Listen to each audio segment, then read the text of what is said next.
문답합시다. 제5계명에서 하나님께서 원하시는 것은 무엇입니까? 나의 부모님 그리고 내 위에 있는 모든 군의회, 모든 공경과 사랑과 신실하심을 나타내고 그들의 모든 좋은 가르침과 징계에 대해 합당한 순종을 하며 또한 그들의 약점과 부족에 대해서는 인내해야 합니다. 왜냐하면 그들의 손을 통해 우리를 다스리시는 것이 하나님의 뜻이기 때문입니다. 부모님과 또 내 위에 있는 권위에 대해서는 바른 태도를 가져야 됩니다. 공경하는 태도, 사랑과 신실함을 나타냅니다. 부모님이나 또 내 위에 권위로 두신 분이 그렇게 존경할 만하지 않을 수 있습니다. 그렇지만 주님께서 그들을 통해서 우리를 다스리는 것이기 때문에 주님을 경외함으로써 그들에 대한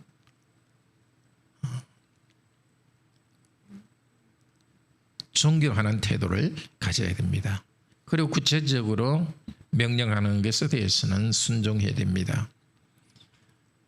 이것은 우리가 어렸을 때뿐만 아니라 나이가 들어서도 항상 부모님께 대해서는 순종하는 자세를 가지는 것이 중요합니다.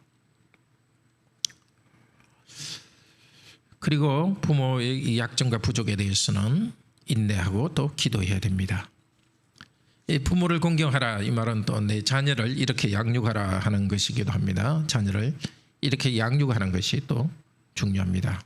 그래서 오늘은 자녀를 양육하는 것, 지난주에 자녀 양육에 대해서 말씀을 들었는데 조금 더 구체적인 실제적 조언을 듣도록 하겠습니다. 부모에게 주신 권위의 뜻. 그러기 전에 5계명의 내용은 같이 읽읍시다. 내 부모를 공경하라. 그리하면 내 하나님 나 여호와가 내게 준 땅에서 내 생명이 길리라. 이 생명이 긴다는 말은 온갖 복이 이 안에 다 들어있는 거죠.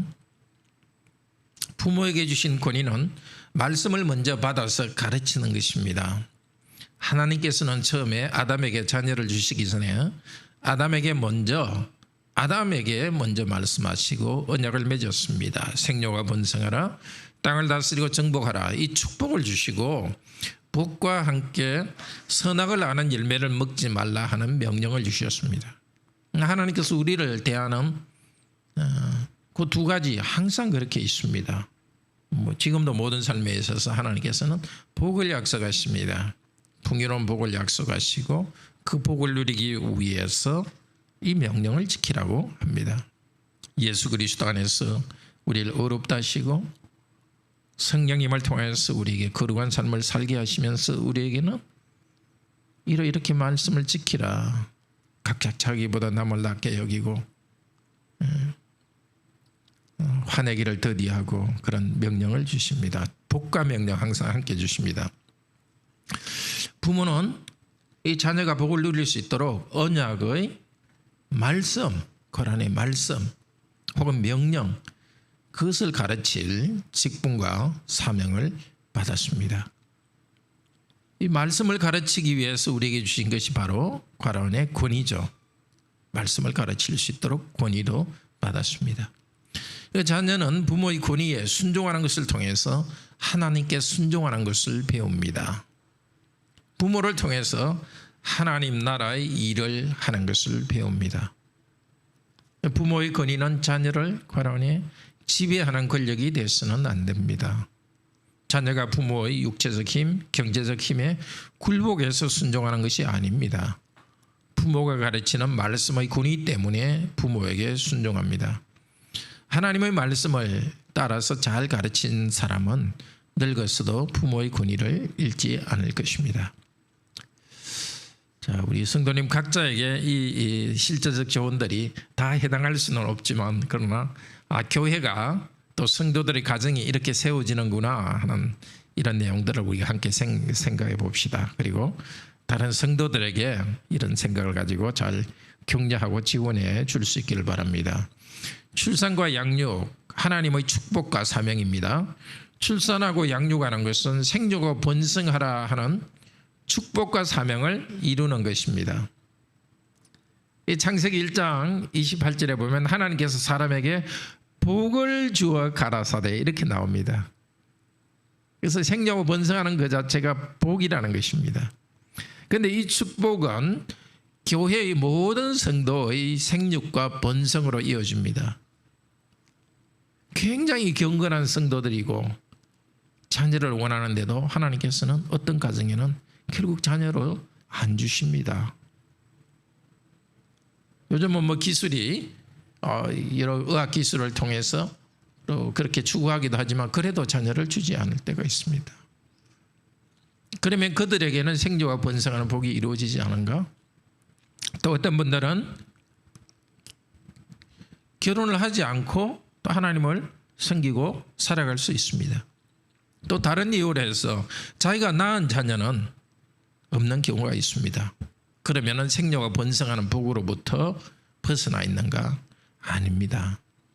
사도행전 6장 7절에 보면 복음이 전해질 때에 그 가라안에 있는 그 다운편에 있는 거 가라까지 다 읽어봅시다. 사도행전 6장 7절. 말씀이 점점 왕성하여 생육하여 제자의 수가 더 심히 많아지고, 그 번성입니다. 힘이 아니라 심히입니다.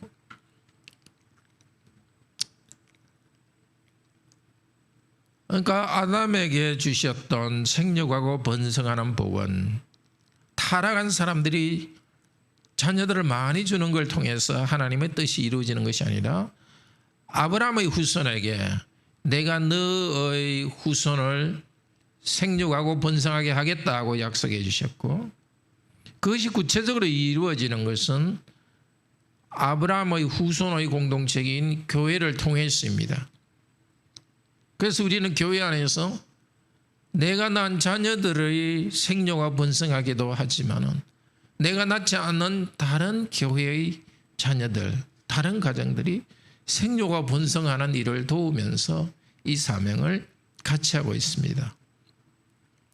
사실은 이 말씀이 왕성하고 제자의 수가 더 많아지고, 이거는 제가 이렇게 이 성경 말씀을 이렇게 쭉 대조해 보다가 정말 이게 좀 신비할 정도로 이걸 보고 제가 막 가슴이 이렇게 뭐 울렁한다 할까 뭐라 그래야 되나, 등골이 오싹할 정도로 이 진리 앞에서 좀 놀랐습니다.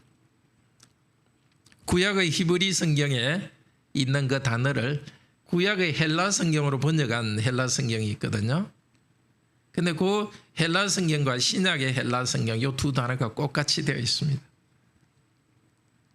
그러니까 항상 우리는 내가 자녀를 놓을 때도 이 자녀가 경건하게 말씀 가운데 생육하고 번성하지 않으면 이 하나님의 복 안에서는 밖에 있는 겁니다.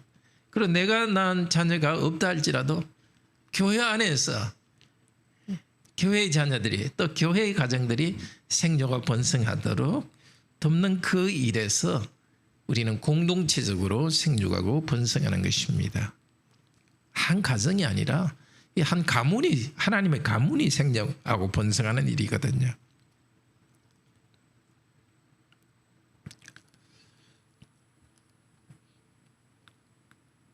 제가 미국 교회 생활 하나만 참 감동받았던 걸 이야기하면은, 그러니까 미국의 그 교회에서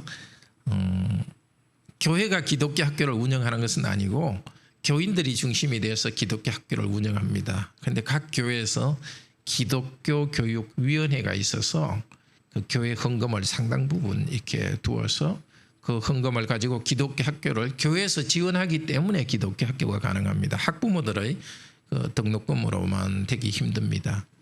근데 저희는 유학생이었기 때문에 그렇게 사립학교, 기독교 사립학교에 보낼 수는 없었지만은 그러나 또 기독교 학교가 어떻게 되는지 알고 싶었습니다. 근데 그때 기독교 학교에 재정을 지원하는 그 재정 지원을 이제 그 공동회의를 하는데, 그 교회에서 기독학교 재정 지원을 아무래도 좀 깎았으면 좋겠다. 우리 재정이 올해는 힘드니까. 그랬더니 그때 한 분이 일어나서 발언을 하면서 정말 우리 언약의 자녀들을 양육하는데 여기에 우리가 힘을 쏟아야지, 그래서는 되겠는가? 이 귀한 언약적 자녀가 아닌가 하면서 눈물을 쭉 흘리면서 발언하는 분이 있었어요. 그분은 나이가 한 60이 넘었는데 자기는 자녀가 없어요. 자녀가 없는 대로 우리 언약의 자녀를 바로 키우는데 우리가 정말 헌신해야 된다고. 물론 뭐 지금 우리 한국에서 기독교 학교를 보내야만이 그것이 자녀를 위한다는 그 뜻은 아닙니다. 기독교 학교를 세워서 운영하는 것이 참 귀한 일이죠. 그러니까 그만큼 자기가 자녀가 없는데도 이 교회의 자녀들, 언약의 자녀들을 말씀대로 세우는데 해야 된다고 그분이 이렇게 목소리를 높여서 그 기독교 학교 그 재정을 그렇게 계속 유지했습니다. 자녀도 은혜로 주십니다. 결혼했다고 해서 그냥 주시는 것이 아니라, 그래서 우리가 결혼식 때마다 사용하는 혼인 예수승문은 이렇게 말합니다. 하나님께서 그들 부부에게 자녀 주시기를 기뻐하시면, 그러니까 하나님께서 자녀 주시기를 기뻐하시는 그 결정을 하시기 때문에 임신도 하고 출산도 하게 됩니다.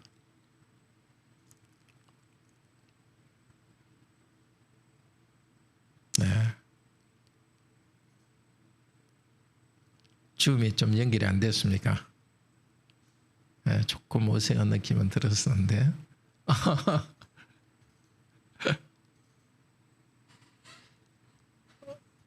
혹시 지금까지 다 듣기는 들으셨습니까? 다 들렸습니까? 네, 저만 안 보였군요. 네. 자, 출산과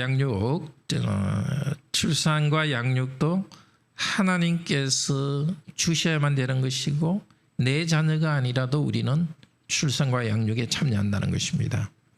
두 번째로, 언제 얼마나 많은 자녀를 둘 것인가. 이게 우리 혼인 준비교육 할 때 이야기하는데, 가능한 혼인 후 1년 정도는 부부가 서로를 괄호안에 맞추는 기간을 가지는 것이 좋은 것 같습니다. 근데 또 하나님께서 강제적으로 결정하시면 뭐 그런 계획은 하나님의 그 계획에 따라서 이루어집니다.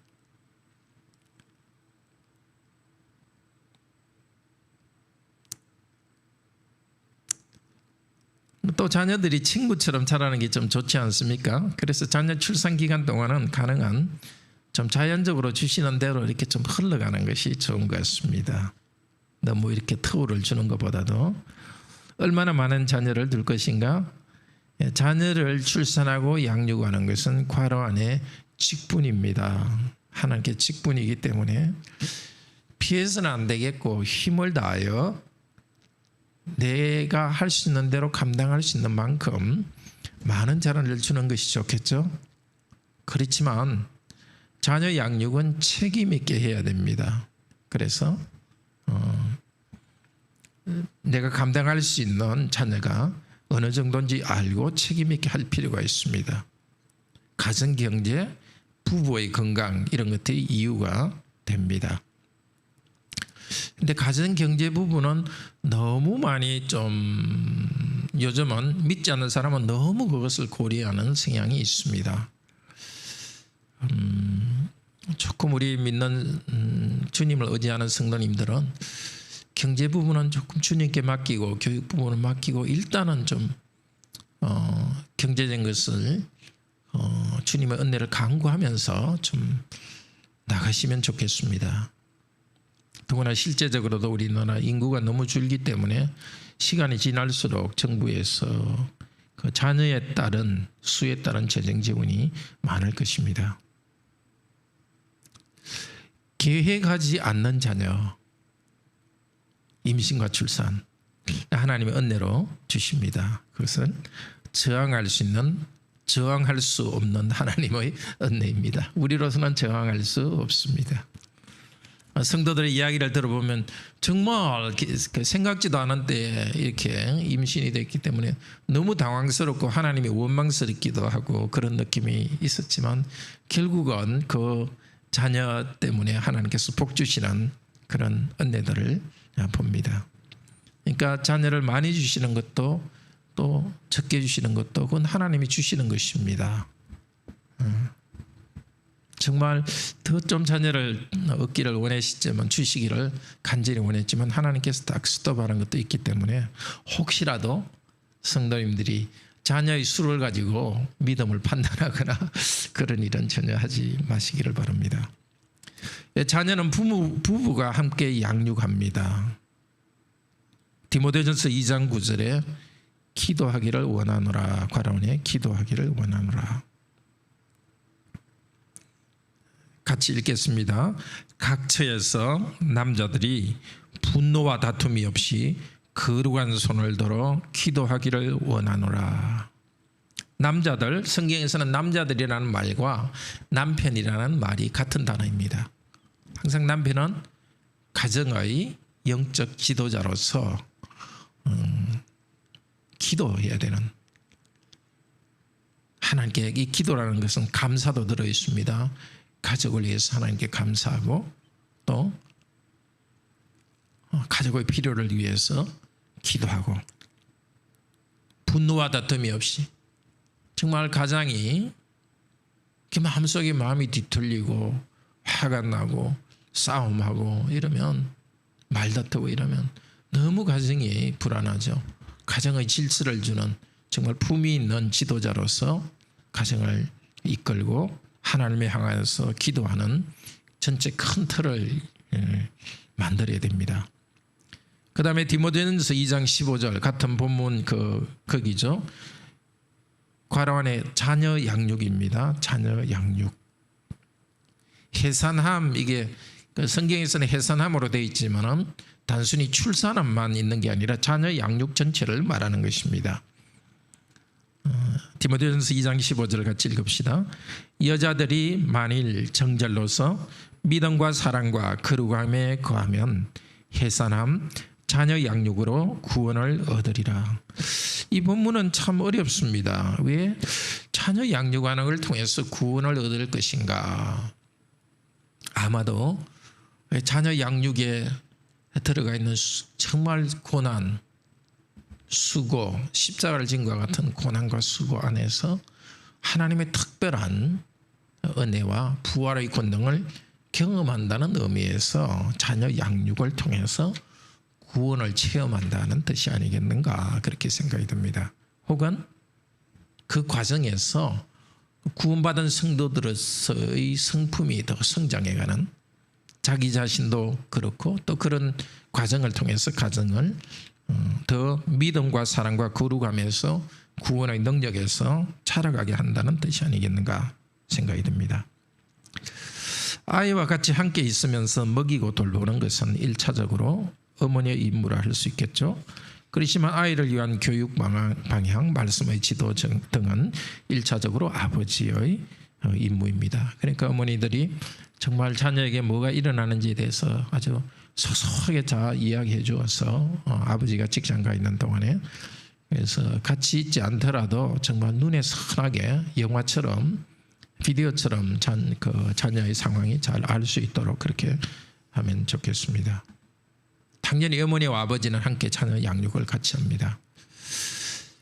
근데 이게 자녀에게 문제가 생겼을 때에 부부 사이에 자기도 모르게 속으로 이 남편 때문에 그렇다, 아내 때문에 그렇다, 이런 마음이 생깁니다. 그럼 표시는 하지 마시고 정말 항상 나의 부족 때문이다 이렇게 하면서 협력하시기를 바랍니다. 자녀 양육이 중요하지만 항상 부부 사랑이 더 중요합니다. 임신과 수유 양육 기간 동안에, 그 기간 동안에는, 임신 수유 기간 동안에는 어머니로서, 아내로서 자녀에게 더 많은 시간과 정성을 쏟습니다. 그 출산 직후에는. 그러면 부부관계가 소원해지고 섭섭해할 수 있습니다. 그런 그 하나님께서 주신 자녀 양육의 사명을 위해서 부부 간의 친밀함을 일시적으로 절제하는 것을 기쁘게 생각해야 되겠습니다. 그러나 바로 그 순간에도 아내가 남편에게 더 관심과 시간을 내지 못하고 또 남편도 아내에게 그 많은 관심을 쏟지 못하고 두 사람의 관심이 자녀에게 갈 동안에도 어머니와 아내로서의 또 남편과의 관계가 더 기본적입니다. 부부와의 관계가 더 기본적입니다. 이게 그리스도인 가정에서도 아기 출산하기 전까지는 참 사랑의 부부 사랑의 축이 기본인데 아기가 출산하고 나면은 이 부부 사랑의 기본 축은 그냥 무너지고 아이 중심으로 모든 게 돌아감으로써 큰 문제를 일으킵니다. 자녀 양육은 부부 사랑의 결과고 부부가 사랑하는 에너지로서 또 부부 사랑의 그 사랑을 가지고 자녀를 양육하고 부부가 함께 하나님 말씀을 따라서 순종하는 그 부부의 공동체 안에서 자녀 공동체가 들어와 있습니다. 그래서 아주 정말 임신 그 출산 직후의 힘든 순간이라도 항상 서로가 서로를 사랑하고 있음을 확신하도록 말해주고 중요한 것은 과란에 좀 느끼게 해줘야 됩니다. 느끼게. 그때 잘못 틀어지면 자꾸 이렇게 아이 중심으로만 되고 부부의 관계는 자꾸 뒷전으로 밀리면서 오히려 나중에는 자녀 양육을 할 때도 부부 관계가 좀 힘들기 때문에 자녀에게도 좋지 않은 영향을 줄 수 있습니다. 여기 다 지금 해당하시는지는 모르겠지만은 자녀는 부부의 침실과 다른 곳에 재우는 것은 좀 어릴 때부터 좀 잘 하시면 좋겠습니다. 그런데 항상 그럴 수는 없죠. 경제적인 이유 때문에 우리가 방이 많지 않을 경우에 그렇더라도 하여튼 이 좀 원칙을 좀 가지는 것이 좋겠습니다. 부부의 사랑으로부터 자녀를 키울 에너지가 나옵니다. 그리고 부부는 자신들만의 공간이 있어야 되고 시간이 필요합니다. 그리고 공간이 좀 좁더라도 아이들에게 설득할 필요가 있습니다. 내가 너희를 잘 양육하기 위해서는 엄마 아빠끼리만 함께 저녁에는 이야기할 것도 있고 또 힘든 일도 서로 이야기해야 되고 해야 되기 때문에 이제 이렇게 좀 따로 생활한다 하고 아이들에게 좀 설득해 줘야 되고 아이들도 그런 질서를 좀 배워가야 되는 거죠. 그 점에서는 좀 지혜롭게 하시기를 바랍니다. 예. 처음에는 이렇게 같이 좀 잠들기 전까지는 같이 좀 이렇게 있다가 저쪽 좀 잠이 들면은 다른 곳에 재운다든지 어쨌든 부부가 서로 좀 살을 맞대고 이렇게 있어야 이렇게 사람이 이게 정신적이고 감정적인 면도 있지만 육체가 사람을 굉장히 좌우합니다. 이게 잘 때는 이렇게 정말 할머니 할아버지가 되었어도 부부는 이렇게 항상 붙어서 자야 이렇게 서로 사랑이 식지 않기 때문에 그렇고 또 자녀의 양육과 관한 이런 문제들은 사실 조용하고 편한 저녁에 이렇게 이야기할 수 있지 않습니까? 자녀들이 옆에 있으면 말하기도 힘들고 그러니까 사실 저는 어느 성도의 그 집에 신방 가면서 좀 끝까지 좀 이야기를 했습니다. 아이 좀 다른 방에 재워야 되겠다 하고 그 아이한테도 제가 가가지고 이야기를 똑같이 했습니다. 엄마 아빠가 이렇게 조용히 시간을 보내야 되는데 너가 조금 엄마 아빠가 너를 더 사랑할 수 있도록 좀 해줘야 되겠다 그렇게 설득도 했습니다. 신앙교육은 물론 기본적이죠. 근데 이제 젊은 부부가 지금 우리 듣는 분 중에는 별로 없는 것 같은데 자녀 출산 전부터 식사 후에 성경 읽기와 기도 이런 것을 부부가 규칙적으로 해야 나중에 자녀가 새롭게 공동체 구성원으로 들어왔을 때도 계속할 수 있습니다. 자녀의 성장 단계에 맞는 성경을 읽어주는 시간을 따로 가지고 그러니까 동시에 가족이 함께 경건의 시간을 가집니다. 그러니까 우리 어른 성경 그것을 같이 당연히 계속 읽어야 되죠. 아이들이 모르더라도. 근데 그것과는 별도로 아주 어릴 때는 그림 중심으로 좀 더 크면은 또 글이 더 많은 걸로 하고 만 초등학교 정도 되면 우리 그 쉬운 세번역 성경 이런 것들로 하면 좋겠습니다. 쉬운 성경은 쉽기는 하지만 그게 공인된 성격이 아니라서 조금 가능한 성서공회에서 나온 그 성경이 더 좋겠습니다. 자녀 양육에서 정말 중요한 것이 비교하지 않는 것입니다. 우리가 우리 자신을 다른 사람과 비교하지 않는 것도 중요하지만 정말 자녀를 다른 집 자녀와 비교하지 않는 것입니다. 자녀를 첫 출산하는 것, 또 자녀의 수, 또 그런거리나 말을 하는 그 시기, 또 내 자녀의 옷, 유모차, 용품을 정말 다른 가정과 비교할 이유가 없습니다. 대개 비교하면은 또 좋지 않은 것이 더 고급스러운 것으로 자꾸 올라가 가지고 허영으로 나갈 수 있습니다. 검소함으로 나가지 못하는 것도 있고, 아이한테 안 좋죠. 자꾸 이렇게 걱정스러운 눈으로 아이를 쳐다보면 우리 아이는 지금 좀 걸어야 되는데 왜 안 걷지 하고 이 부모의 부정적인 생각이 자꾸 들어갑니다. 그 아이들이 컸어도 마찬가지죠.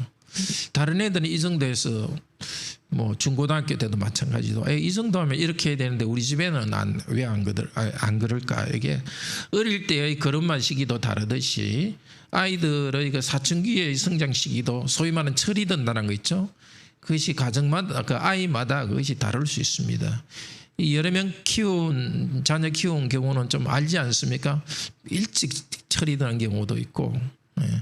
그러니까 자기 자녀끼리도 비교하지 당연히 안 해야 되고 다른 집과도 비교하지 않아서 아이의 그 자연적인 성장 단계를 따라서 좀 성장하도록 그거는 그 영적 성장도 마찬가지죠. 빨리 이렇게 신앙을 고백하고 또 입교를 할 수도 있고 그렇지 않을 수도 있습니다. 하나님 부모로서는 할 수 있는 최대한의 일을 잘 먹이고 또 학교 공부도 열심히 하게 도와주고 또 신앙도 열심히 가르치지만은 아이들이 그 어떤 성장을 이루는 것은 그건 하나님께서 결정하시는 일입니다. 오늘 제가 우리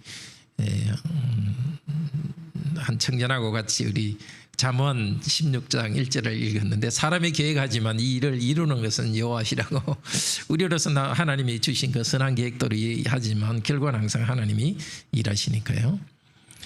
또 자녀 양육의 방식도 또 부부 역할 분담도 다른 가정에 대해서 좀 참전을 할 수 있지만 비교할 이유가 없습니다. 우리 가정의 가장 적절한 방법으로 합니다. 성경의 원리를 따라서 두 사람의 확신과 개성, 은사대로 적용하면 좋습니다. 특별히 그 사치한 유아용품, 광고 이런 것들 정말 현혹되지 않아야 됩니다. 저희 어릴 때 부모님들이 누구 집은 옷 좋은 거 사주는데 너희들 못 사줘서 미안하다 이런 이야기들을 하셨는데 물론 시골에서는 정말 너무 안 좋은 옷들 입고 있었으니까 부모님 마음은 이해하는데 자녀들에 대해서도 그런 너무 좋은 것을 못 사준다, 그런 브랜드 있는 거 못 사준다 이런 것들 너무 이렇게 미안하게 생각하지 말고 오히려 아이들한테 좀 떳떳하게 아빠 사실 돈 있는데도 그런 데는 우리 돈 안 쓴다. 좀 절약해 가지고 더 의미 있는 데 쓴다. 그리고 돈 좀 적어도 아빠 돈이 있어도 그런 데는 안 쓴다. 우리가 물론 지금 돈 없어서 브랜드 같은 거 좋은 거 안 쓰지만 돈이 있어도 안 쓴다. 그건 좀 우리는 그렇지 않다. 이렇게 좀 자신 있게 부모가 자녀에게 위축되는 것보다도 우리는 검소하게 살고 이게 참 좋은 삶이라고 자녀를 가르치는 것이 좋습니다. 우리 교회 성도들 잘하고 있지만 다른 집 아이들 또 다른 쓰던 것 또 심지어 우리 성도들끼리도 다른 사람이 입던 쓰고 입고 쓰던 것을 다시 사용하면 참 좋습니다. 사실 우리 교회 가구 이거 제 기억에는 의자는 하나도 산 것이 없습니다. 테이블 아마 몇 개 샀고 여기 장의자도 전부 있던 거 피아노 그거고 이거 플라스틱 빨간 것도 그거고 저기 의자 저것도 전부 주워왔거나 다른 사람 기증받은 걸로 했습니다. 이렇게 우리가 절약하니까 좀 조금이라도 우리 다른 그 성도들 중에 힘든 성도도 더 많이 돕고 바깥으로 더 돕습니다. 우리 교회 가구도 하여튼 조금 삐뚤삐뚤하더라도 하여튼 이게 좋은 겁니다. 하나님 보시기에는 우리 가정이나 자녀들에 대해서도 검소한 삶의 방식에 대해서 좀 자부심을 갖도록 하고 비교하지 않도록 하는 것이 좋겠습니다. 자, 맺은말로 부모는 하나님을 대신해서 우리를 가르치고 다스리는 직분자이기 때문에 순정하고 하나님의 복을 받아야 되겠습니다. 그리고 우리 청소년들에게 이게 참여하고 있네요. 제가 부모 중심으로 이야기했지만 청소년들에게도 꼭 이 말씀 꼭 해주고 싶습니다. 다른 사람과 또 다른 가정과 비교하지 마십시오. 여러분 자신과 다른 가정 비교하지 마십시오. 하나님께서 어떤 가정은 조금 부유하게 이렇게 해주시고요, 어떤 가정은 좀 부유하지 않게 해주십니다. 어떤 가정은 형제가 또 많게 해주셨고 어떤 사람은 또 적게 해주셨습니다. 부유한 가정에서는 조금 부유하게 살고 그렇지 않은 가정에는 조금 더 돈을 적게 씁니다. 또 형제가 많은 가정에는 또 좀 많은 대로 좀 불편함도 있고 또 같이 있으니까 좋은 것도 있고요. 형제가 적으면은 조금 외롭기도 하고 그렇지만 그 나름대로 좋은 것도 있습니다. 중요한 거는 지금 나의 상황은 하나님께서 주신 것이기 때문에 항상 자족하고 만족할 필요가 있고, 또 다른 집 엄마 아빠도 부러워하고 비교할 필요도 없습니다. 대개 보면은 교회 와서 볼 때는 다른 집 엄마 아빠는 제일 좋은 엄마 아빠 같은데 또 그렇지도 않아요. 다 부족함이 있습니다. 그러니까 저 집에 엄마 아빠는 너무 좋은 것 같은데 그렇지 않습니다. 비교하지 마시고 항상 나에게 주신 것, 여러분에게 주신 것 제일 귀중하게 생각하시고요. 뭐 신체적인 조건이나 뭐든지 하여튼 다 여러분에게 주신 것 가장 귀하게 생각하시고, 여러분의 가정, 여러분의 부모님 귀하게 생각하시고, 부모님의 부족이 있다고 생각할 때는 막 화내거나 그러지 말고 오히려 인내하고 부모님을 위해서 기도하시면 좋겠습니다. 네, 마치도록 하겠는데요. 혹시 질문이 있으면 한번 손을 들어주시면 조금 이야기할 수도 있겠습니다.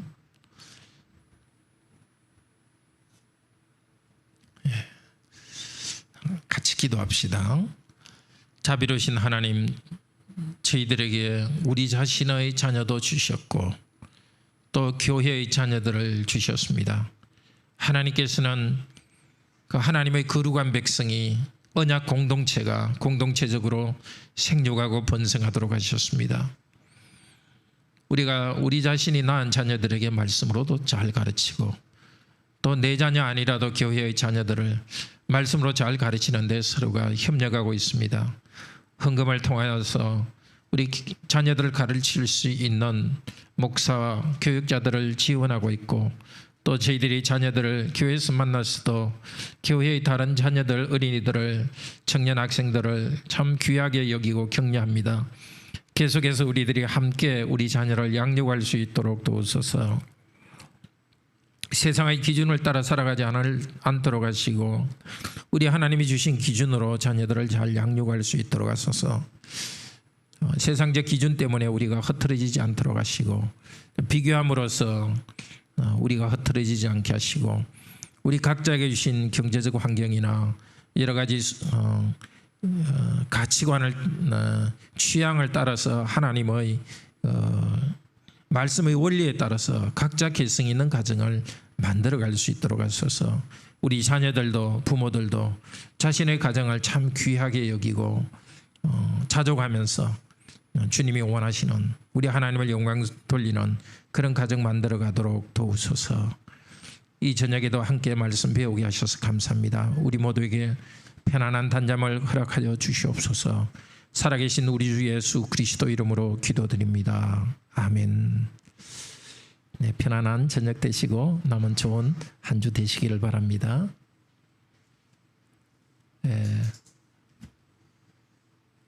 오늘 방송이 조금 매끄럽게 진행되지 못했어요. 유튜버 잘 돼 있으니까. 카메라가 좀 그랬어요. 네, 죄송합니다. 잘 들어가십시오. 네.